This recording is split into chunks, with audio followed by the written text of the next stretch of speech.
Hello and welcome everybody to another episode of Path to Purchase. My name is Oli Bilson and I am with my good friend, Mr. Tom Breeze.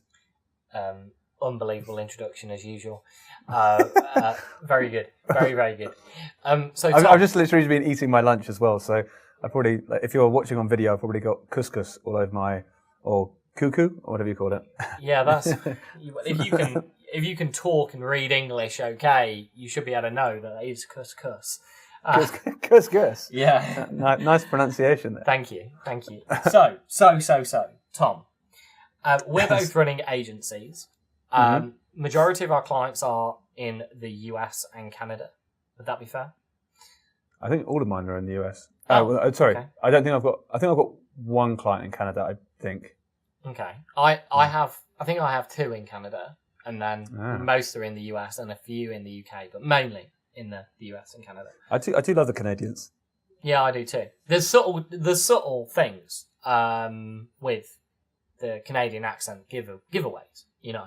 And sometimes what I like to do when I'm in America, especially at a conference where there might be some Canadians milling around, and they automatically assume that I think that they may be American, I'll be like, hey, so what part of Canada are you from? I'm like, oh. How you... And they go, hold on a second. Yeah, you're right. Yeah, how did you know? Like, Alabama. It's so old. I know, yeah. Alabama. Yeah, what are you talking about? I'm from San Diego. Yeah, I know. It's crashed and burned a few times, but I mean, you try it enough times, it's going to work out at some point. Well, it's an 80-20, right? Yeah. Let's get back on track. So, what I was hoping we could talk about is...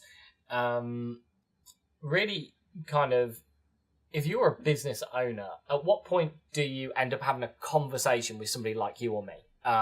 Looking for somebody to, think about running your advertising and maybe taking on a marketing agency to do stuff for you.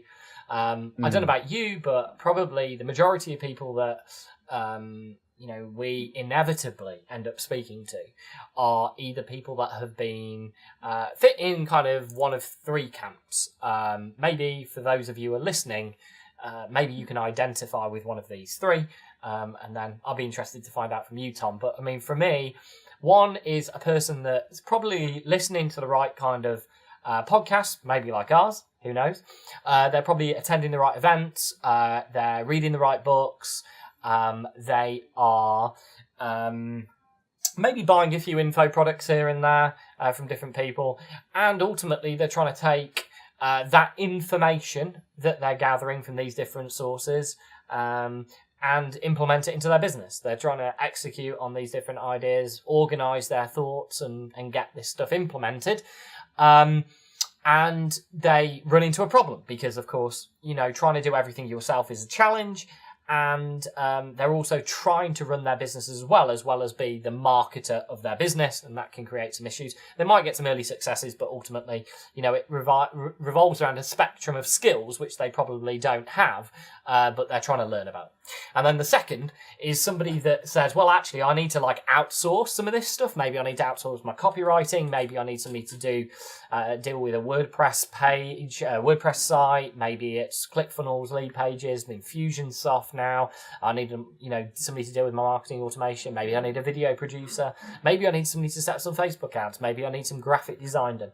All the stuff that comes with creating a digital marketing, some level of digital marketing fulfillment in some way, shape or form. So they naturally go out onto the internet, onto the interwebs, and find Upwork or Odesk, or I think those two things have merged, and they go and try and find talent. They try and hire other people. But then they run into the problem of being the project manager of those people. So they get a bit tired of that because now they're trying to get these people to understand what they've learnt through buying these courses and attending these events, which of course they don't. They're just in their own silos, in their own specialisms, and that's quite frustrating. And ultimately the business owner employee becomes an employee because they become a project manager, which is a problem. So then they think the third option for them is that they will go and hire somebody in-house. They take the big leap of faith to say, I believe that I need to spend money on advertising. I believe that I should have a marketing strategy and I could be focused on marketing, should be focused on marketing. So I'm going to hire somebody who knows what they're doing. And so they hire an expensive marketing manager, marketing coordinator, whatever, who's probably good at one thing.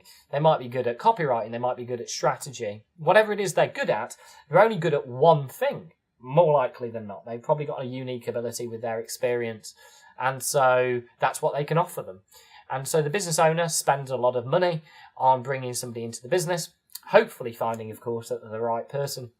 And then that person has to then inevitably outsource some of these things that need to get done, like setting advertising up, creative, copy, marketing automation, all the other things that need to happen. And then they become the project manager of all of these people, which they didn't want to do in the first place, nor do they understand all of these different things because they're one person. And so the whole story begins to coming round to speaking to somebody like us, to essentially act as their marketing department and not just project managing, but actually executing on ideas that we understand, studying the same things and having experience with everything that we do. So anyway, that's the pitch, Tom. When do you want to sign up? So I think that you and I have very different prospects coming through from your explanation compared to what I experienced. But that's because we're both different agencies at different points, right? So I think your original question, correct me if I'm wrong, was it when do you think about hiring an agency? Was that the question? Yeah. Okay, cool. Yeah, okay, cool. Yeah. You remember way back then, about 10 minutes ago, before I started pitching before you hung out your laundry, it sounded like. And then you had this. Okay, sorry, no swearing. Okay, so I think that from when you should hire an agency depends on what sort of agency you're thinking of hiring. And some agencies can be a one-size-fits-all type scenario. With those types of agencies, we'll handle the question of what type of agency to get later. But I think as soon as you realise that you've got money in the bank to be able to afford an agency without having to necessarily worry too much about the costing, because you can immediately see where the ROI would be, and it frees up your time that's very valuable. At that point, I think is the time when you start thinking about potentially hiring an agency. Like, I don't know, actually, to be fair on it, I don't actually know how much you charge, but I know, like, whatever it would be, I could see, like, for me, if I had a better website in place and a better funnel in place, we could close probably twice as much business much quicker. And I know your fees would be less than that price, so to speak. But also I'm paying for it to be off my hands slightly as well. Like, it's just not a problem for me anymore. It's off my... So I think you're paying for two things. One, the implementation and getting it all done properly and a lot of experience and someone to handle it. But also, two, you're paying for your time to come back. So people don't realize that sometimes. They just think, I'm getting one person to do it and it's this much money, but you're also getting your time back. That's another thing that people don't realize sometimes. So I think as soon as you're in a position where you need time, you've got money in the bank and you can see an ROI pretty quickly from hiring that particular agency, that's when I think it's the time to hire an agency. That's for your... So I'm more thinking like, step by step, what sort of agency to hire as you go. And I think that for me, if you were to come and look at a lead generation, customer generation agency like myself, who just does the advertising, then I would say that as soon as you've got a solid funnel that can scale, that's the point at which you start approaching companies that can do. Because the thing is with agencies like myself or any other agency that does a good job, we'll be able to do it much better than you will as a listener, sort of thing, because we just do it in, day out. That's all we do. We don't I don't have the first knowledge about email marketing. I've sent one email in the last year, I believe it is. It may not even be one. It depends on when that last email went out. We don't do any email marketing whatsoever. And yes, I could probably say, well, let's go and get an email marketing agency, or Oli, I know that you could handle that very well. And that's probably something we can do. It's not a priority for me right now because we've just got bigger fish to fry when it comes to like processing through prospects and things. And we don't need that extra business right now either. I think it just comes down to, in terms of when should you hire, is the point where you basically need the help and you can afford it and you can see the ROI quickly. And sometimes it's an opportunistic thing. So like with YouTube, you don't need to go to YouTube. You probably get a lot of results from Facebook if you wanted to, but YouTube's that kind of like where you can diversify. So if you're listening in, you're thinking, should I get into YouTube ads? One, whether it'll work for you is one thing, but the second thing is that the great thing is you don't have to be hiring video teams. You don't need to be we know we can just take that all off the client's hands because we know it's a struggle for them to put it all together, sort of thing. So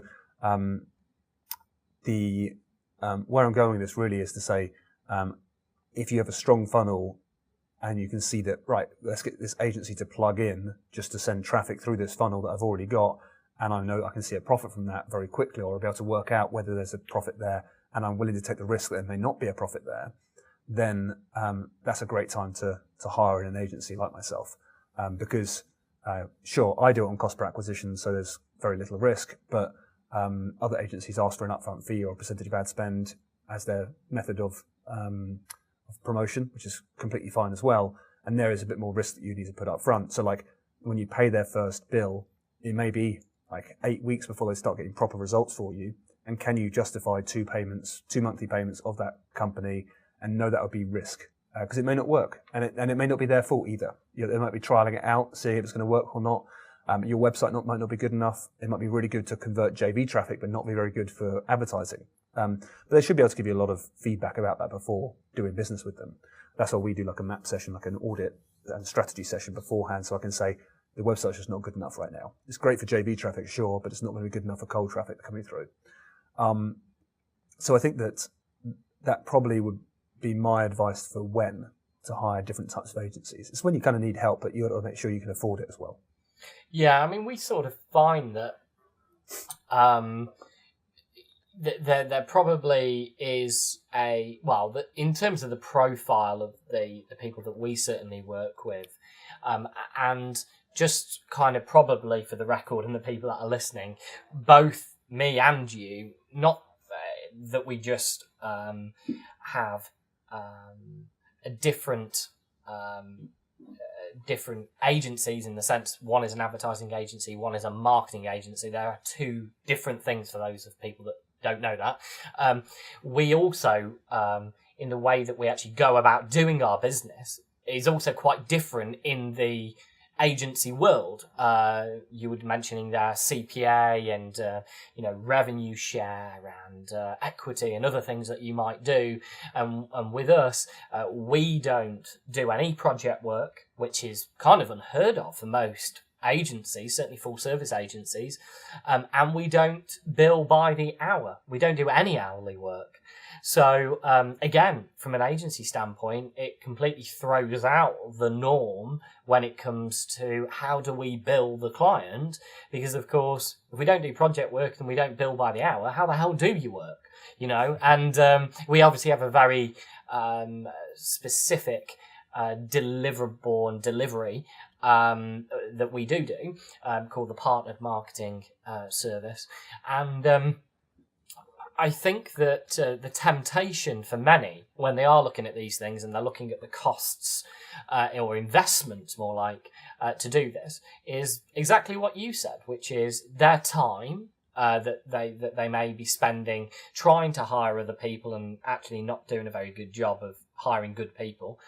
The also alignment of all those people. We speak to some people that have got outsourced teams and stuff, but none of them are really aligned with the purpose, the mission of the business. And if they're not really aligned with where you're trying to go, then that makes things a hell of a lot more difficult to get the best out of them. And so, for us, whenever appraising an agency, it's not necessarily just about can they do the job, but it's if they understand what's going to be meaningful to you as the business owner and that they can be sharply focused on getting those results for you. So often when we speak with a potential client or a new client joins us, we're actually not talking about the funnel that they've conjured up in their mind that they want to have built, or improving an existing funnel that's underperforming or even working. Often it's like, let's bring this all back to, why are you doing what you're doing? And what are the priorities that constitute some level success for the business? So what does success look like for you? Where are you actually trying to go with this over the next 12 months? What are the priorities? Because that then drives everything else that's happening. And if you don't have an agency that's going to ask you those sorts of obviously higher level questions, but very important questions, because they drive the activity that agency should be doing for you and should be guiding you in. If you want an agency like many are, that is essentially a fulfillment agency, meaning they're not really consulting on what you do, what you need to have done. They also are not necessarily strategically aligned, and they don't understand where you're trying to get to. They are just simply, I need some Facebook advertisements set up. Okay, we'll go and set that up for you. Or I just need a landing page, just go and do that. Well, that's just a fulfillment agency. It's a very different thing. And so, although we're all in the agency world, not all agencies are created equal. That's for sure. Do you know what? It's really interesting you say that, because I just had a prospect, a very well-known UK company you would know them, and I think a lot of listeners would know them as well. And they came through, and they wanted to have a call, which we had, and went well. And then the marketing manager was on the line as well, and they basically said, "Okay, so here's what we need," and told me what they thought their company needed. And when they were saying it, like, we want this to happen, we want this to do this, and this, they're almost treating us like a fulfillment agency, which is fine, because that's what they needed, and that's what they were looking for. And immediately I was like, okay, cool, well, you need to answer these questions as well, which I need to ask you as well. And they thought that the questions I was asking were irrelevant because it didn't correlate directly with the tasks they wanted me to fulfill. And so it's very interesting when that sort of thing happens, because I'm like, well, that's not going to work. And they're like, well, we're not paying you for that, whether you think it's going to work or not. We're going to pay you because we want this job done. I was like, great, well, I'm not that agency for you then. But there would have been plenty of agencies that would have taken the money and said, cool, I can build that, no problem. And that would have been the remit done. But it's exactly that, isn't it? It's like, it's knowing what the client reports as they're going to think is successful versus what actually is going to be successful. Because a number of times, not so much nowadays, but like in the past, I'll be like, hey, great news, we're getting leads in for this price. That's exactly what you wanted. And then they'll be like, yep, that's great, but we're not really achieving goal B. That was like what was considered a secondary goal for them when we first had the conversation. It's like, but we're not getting huge amounts of exposure on YouTube. I was like, sure, that's not the goal though. The goal was to get you leads, right? The goal was to make money, right? And then they're like, yeah, we want that, but we also want to have a big, we want to be famous on YouTube. It's like, sure, that was something you did mention, but it's not the priority here. And lo and behold, like nowadays, I kind of like will ask those questions as you're talking about there to be like, all right, what does success look like in 12 months' time? What do you want to have? Set aside the fact that we're going to achieve the result of like the financials. What else is really important to you? And then you start to dig down into their kind of ego-driven stuff sometimes, but that's completely cool. That's kind of what they want. And it's like, okay, we also want to achieve this, this, and this. And you're like, great, now I know where we're heading. Because I'll get the financial thing sorted, but I know that like that's got to gear up towards another, probably a bigger goal. They might consider it a secondary goal, but really deep down it's their first goal.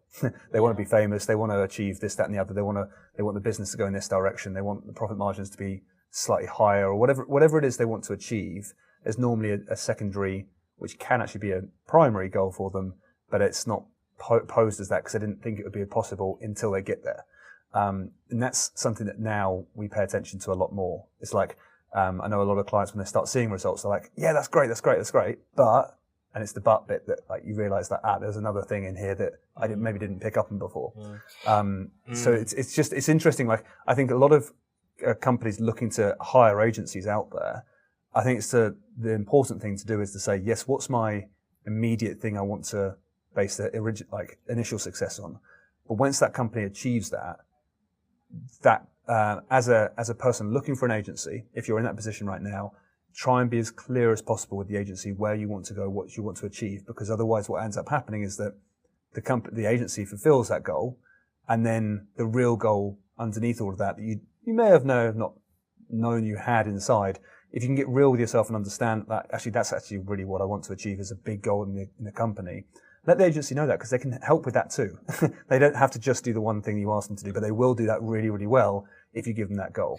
So it's interesting. Yeah, I think, and talking to that, which I don't mind sharing this because hopefully some people will,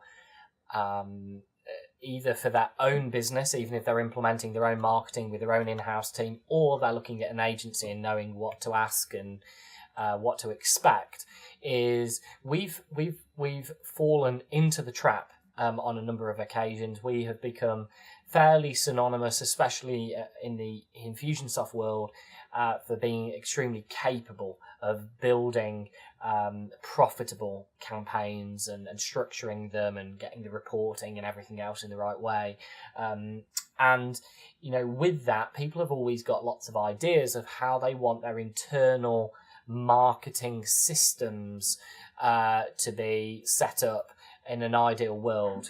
They want 180-day follow-up, all automated, and they want one campaign to cascade into another campaign, and then all of the different conditional logic that you can obviously do with marketing automation. They got really carried away and excited about it. That's something actually we're very good at doing, but the trap that you can often fall into, either as a client asking for some of these types of things, or as an agency, is often that although you could go and do lots of things that you think may help the client, especially when it comes to building these kind of assets out, they don't necessarily serve the business very well, because you don't yet know that those assets are going to perform well or not until they've been tested. Number one, you should always be led by the data. And often clients can fall in love with their own idea that they want you to get implemented. And sometimes, as a project manager of an agency or as an implementer within the agency, they can also get carried away and fall in love with the idea of doing certain things that are often very clever and very technical, but don't actually move the business forward. And so you can end up in a situation where 2 or 3 months into an arrangement with an agency, what you find is you've built lots of great assets for the business that are if you want, like the foundations for the business, which is great, like building a house, you want to lay the foundations. But the foundations don't necessarily get a specific result that can be tied back to, and return on investment for the client. And although the client might love the work that you're doing about building these kind of assets and these campaigns, if they're not generating revenue and they're not generating profit, then that isn't great for you.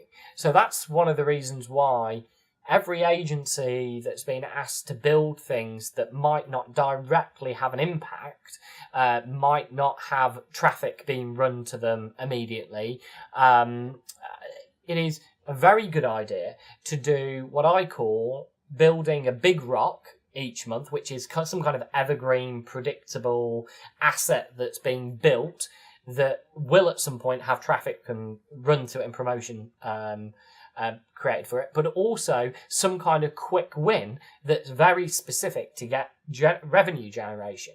And that appraises and appeases the whole idea of getting results. And this one is something that's there for the future, for the business, for its own systems and systemization. And so, you know, it's like going ahead and building like a long-term nurture email campaign for somebody that's like a 52-week email campaign, writing all of those emails and putting together a proper nurture cycle. If it's not generating revenue, your first job as an agency is to think, what's the nearest thing to the money? What's the nearest thing? What's the quick win? What's going to give the client confidence with us? Even if the client's not asking you for that, coming into the conversation and saying, hey, we're very much aware the long-term prosperity of our relationship is going to be based on how much money we make you, yes or no? Yes, great, cool. So as long as we know that, then we need to get sharply focused on that.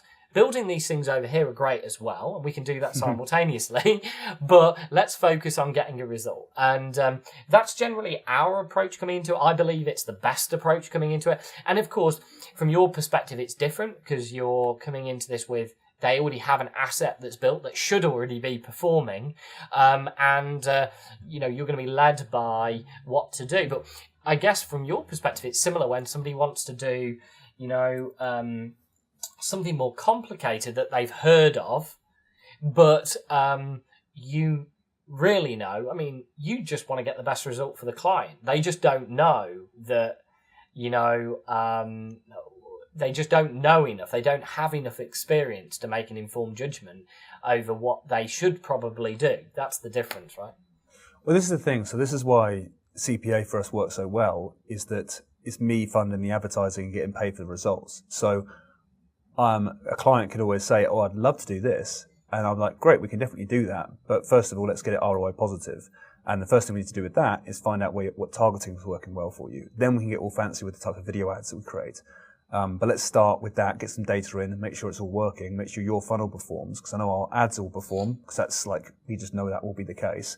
Because we'll create good ads and we'll create several of them if need be.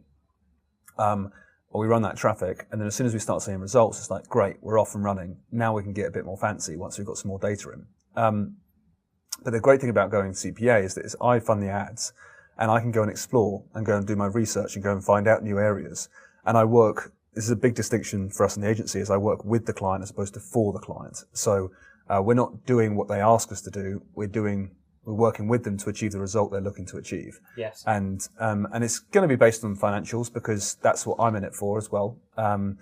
Building their brand is a very important step within that, because I need to make sure that we build that brand, because then remarketing works a lot more effectively, and it kind of helps goal number one, which is ROI positive.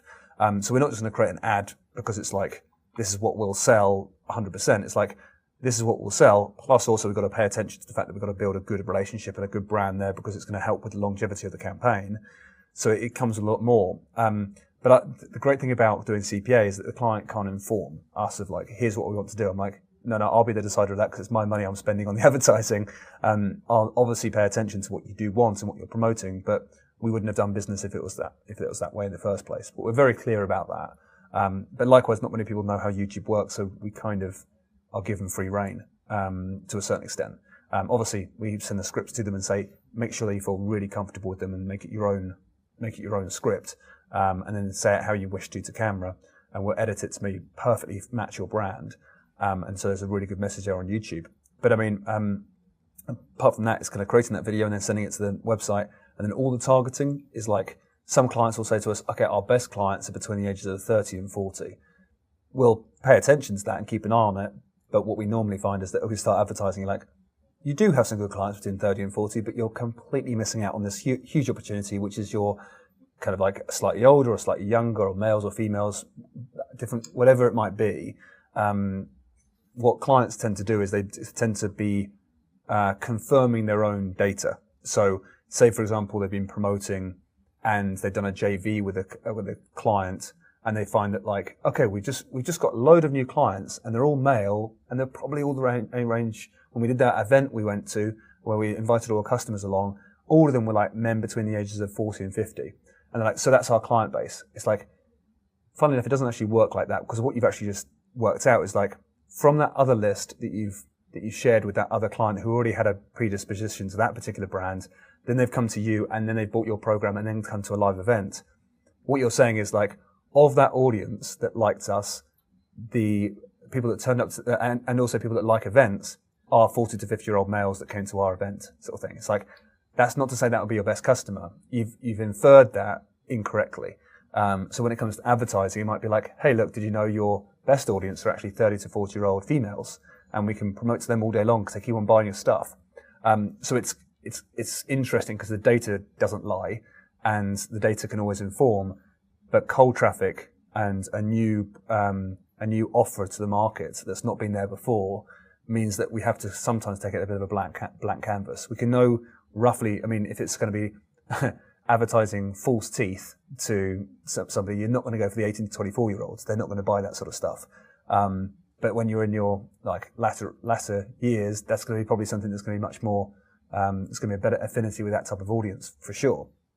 But likewise, you wouldn't necessarily advertise high-end luxury holidays to a very young audience or a very, very old audience potentially, because there's going to be limitations either financially or physically, whether they can actually go on those maybe adventure holidays, for example, to 70-year-old plus. You may find that you get a less good kind of like connection with the audience there compared to a younger audience, for example. So it's kind of like you can infer some information, but I just find it fascinating when the data is actually there and in front of me to cold traffic. It's like, yeah, you said 30 to 40, or you said 40 to 50-year-old males. It's not the case that we see that. What do you want to do about it? Do you want me to stop advertising to that audience that are converting really well and making a really good profit? Or do you want me to kind of, should we start looking at this audience a bit more seriously now? Yeah. And it's just interesting that I find it like, and likewise, it's like they might have like the perfect client that kind of comes through and buys their particular program that's designed specifically for men between the age of 40 and 50 later in the funnel. Great. That's different. That's fine. But it's sometimes it's allowing the agency to let them do the best job that they can do without getting in the way of them sometimes. But it depends on what sort of agency you want. And likewise, it might be that you want to go in-house, and then it becomes a little bit more prescriptive to the actual team, because they're saying, all right, well, we've only done this with you before. What do we need to learn? Like, I've done this with hundreds of clients, and so I've picked up knowledge from all those different clients and know where to apply it to most businesses now. Not to say that I get it right every single time, but I'm getting better all the time. And that's the thing, right? It's like, it's looking at it and thinking, well, what do you actually want? And therefore, once you know that, what do I actually want? And you know the timing is right, then it makes it easier for you to decide what type of agency do we want to go for, and what type of do we want to go in-house. And both are equally, can be equally as powerful for you, because someone in-house is going to have their full soul attention on that business. Whereas I won't have my full soul attention on every single client, because I've got more clients than one. But we have project managers, that we have people that are kind of like dedicated to it, but then they're going to be more worldly in the world of YouTube advertising. They're going to know more about different businesses. And likewise with you, Oli, it's like, you don't just pay you to do the thing, you pay for your expertise as well. So when I get in there, I'm like, Oli, this is what I've got right now. Do you think it's the best idea for what I want to achieve? And you might say no. I'm like, great, what do we need to do? And then I'm paying for that years and years and years of experience and knowledge that you have, and then the implementation of that as well. And that's again, like what you're investing in when it comes to agency. It's the brain power behind it to know what is a good thing to do. It's not just simply a case of like, oh, it's going to be a webinar and we're going to follow this route that this other person has done because that's what you've heard from your marketing mentor. Remember, the marketing advisors with big lists, who are very, very popular, are giving a one-type scenario that fits for a large number of people. But every business is bespoke. And so when it actually comes to building a really powerful funnel or a really powerful advertising campaign, it's going to have to be tailored and bespoke and different to everybody else in order to actually be effective. And so that's, again, I think, like, by talking to someone like yourself, Oli, it's like you probably look at it and think, yeah, that holds some truth of what that marketing expert is saying. That would work for the vast majority of people, but you're different than the vast majority of people, and you need something different. And that's the thing, is that, like, you won't know what that something different is until they start paying you. And that's where I see a lot of value that's hidden within an agency. Yeah, no, I certainly agree. Lots of takeaways there for anybody thinking about considering, employing the services of an agency and how they might be able to think about selecting one, and some of the things that they should be thinking about as well going into that kind of arrangement. And I think that we'll probably take some time out on another podcast to define some of the things that some of the thought processes that we go through from either an advertising or a marketing standpoint of what you should be focusing on as an agency, and equally, even if you're not considering an agency, what you could be considering in your own marketing department, in your own business, or referencing and talking about with your own team as well. Nice one, Ollie. Well, I look forward to the next episode. Thanks, Tom.